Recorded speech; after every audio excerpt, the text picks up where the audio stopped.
Bonjour, monsieur Je vais vous Gattini. présenter la nouvelle version du bracelet SOS. Ah, c'est très bien. Il est beaucoup plus petit que l'autre. Il est beaucoup plus petit. Je reste autonome, c'est une offre avec 3 partenaires qui se sont associés, Prédical, Sésame Technologies et Harmonie Mutuelle, pour proposer un service de télévigilance au domicile, une serrure intelligente et un bracelet SOS de prévention santé. Ce projet est né d'un regroupement lors du hackathon sur les seniors et l'autonomie dans les Hauts-de-Seine. Et en fait, on avait présenté des projets qui étaient présentés de manière individuelle. Et en fait, à l'occasion du hackathon organisé par le département des Hauts-de-Seine et la conférence des financeurs, on nous a demandé de fusionner.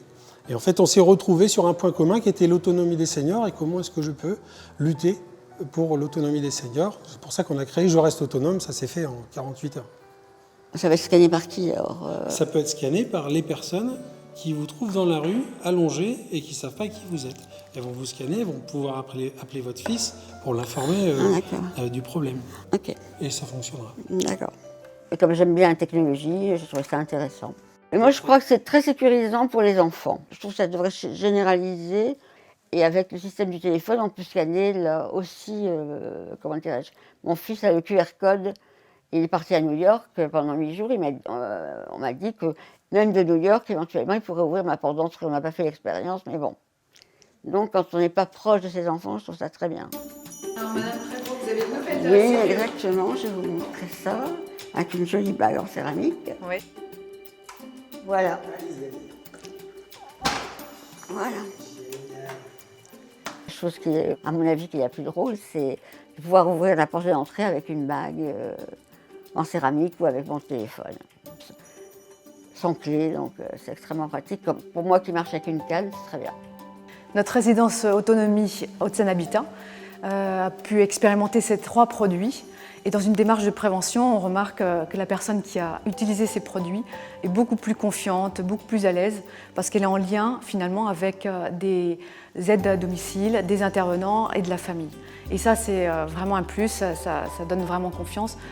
C'est aussi un espoir, parce que si on est en perte d'autonomie, on peut en profiter encore plus longtemps à son domicile, de fait d'être aidé et soutenu. Bonjour, Annie Prévost. Marc Guichard du CCS. Vous êtes bien installé. Très bien. Vous me montrez ces capteurs. Alors, j'ai un capteur là, un celui-là, un sur la porte d'entrée, un dans la salle de bain. Donc il faut des nouveaux outils en fait, pour accompagner le maintien à domicile de notre population vieillissante, parce qu'aujourd'hui on touche aux limites en fait, des dispositifs actuels. Et en accompagnement cette expérimentation et les 3 outils, c'est d'essayer de pouvoir trouver pour l'avenir des solutions qui vont permettre justement de garantir un maintien à domicile le plus longtemps possible en toute sécurité. Alors la mission importante pour un centre communal d'action sociale, c'est de le rendre accessible à tous. Et donc ce qui va se poser comme question, ça sera le tarif.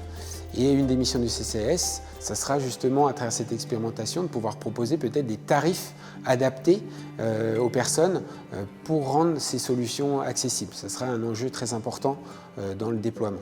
Le projet Je reste autonome est un projet expérimental qui a démarré au mois d'octobre 2018 et qui se déroule jusqu'à octobre 2019. Et on prévoit le déploiement de 4 serrures intelligentes, de 15 dispositifs de télévigilance et de 500 bracelets SOS.